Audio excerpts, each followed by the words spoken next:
میں سودی کاروبار کر رہا ہوں، لوگ تو میری عزت کر رہے ہیں، مسجد کی کمیٹی کا میں صدر بھی ہوں، میں معززین شہر میں شامل بھی ہوں، لوگ مجھے جلسوں میں مہمان خصوصی بھی بلاتے ہیں، میں ایم پی اے بھی منتخب ہو گیا ہوں، مجھے وزارت کا قلمدان بھی سونپ دیا گیا ہے۔ وہ میاں اللہ کی نظر میں ان چیزوں کی اہمیت ہی نہیں ہے۔ یہ چیزیں ہوتی کیا ہیں؟ وہ یہ نہیں چھینتا، وہ ہدایت چھینتا، وہ روٹی نہیں چھینتا، وہ تو نمرود کو بھی روٹی دیتا تھا۔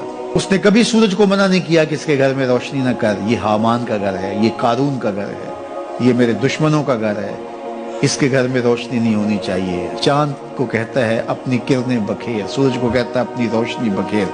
جس طرح باجزید کے گھر میں روشنی ہوتی ہے، اس مکار کے گھر میں بھی ایسی روشنی ہوتی ہے، فرق نہیں پڑتا۔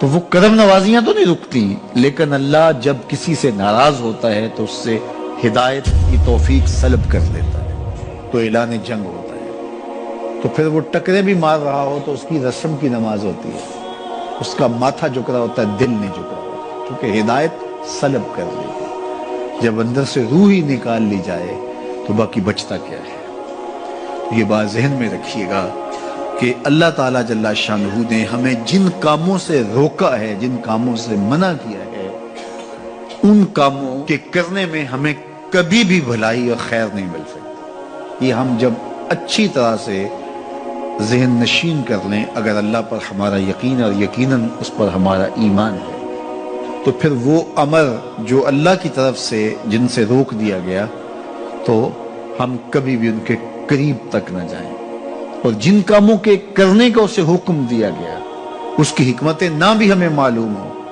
آج جدید سائنس تحقیقات کرتی ہے تو ہمارے سامنے آتا ہے کہ وضو کے کیا فوائد ہیں۔ آج ہمیں لوگ بتاتے ہیں کہ جناب آپ امامہ باندھیں گے تو سن سٹروک سے بچ جائیں گے۔ آج دنیا تحقیق اور جستجو کر کے نماز اور دوران خون اور جو ہے وہ نماز کی برکتیں اور کتنی بیماریوں سے نماز کے ذریعے سے بچنے کی کہانیاں سناتے ہیں۔ اچھی بات ہے، نماز سے صحت پہ اثر پڑتا ہے، یہ اچھی بات ہے کہ وضو سے بہت ساری بیماریوں سے نجات ملتی ہے، یہ اچھی بات ہے کہ سر پہ امامہ باندھ لیں تو سن سٹروک سے بچ جاتے ہیں، یہ اچھی بات ہے کہ آپ روزہ رکھتے ہیں تو کینسر جیسے امراض سے آپ کا بچاؤ ہوتا ہے، یہ اچھی بات ہے کہ فلاں عمل کرتے ہیں تو فلاں ہوتا ہے۔ لیکن صاحب ہم سن سٹروک سے بچنے کے لیے امامہ نہیں باندھتے، ہم محمد عربی کی ادا کے لیے باندھتے ہیں۔ دوران خون کے لیے نماز نہیں پڑھتے، ہم رب کے حضور سجدہ ریزی کے لیے اس کے حضور اپنی نیاز مندیوں کا سر جھکاتے ہیں۔ تو حکمتیں بھی ہیں، وہ برکتیں ذیل میں آتی ہیں۔ تو یہ بات ذہن میں رکھیے گا کہ حکمتیں معلوم نہ بھی ہوں تو ہم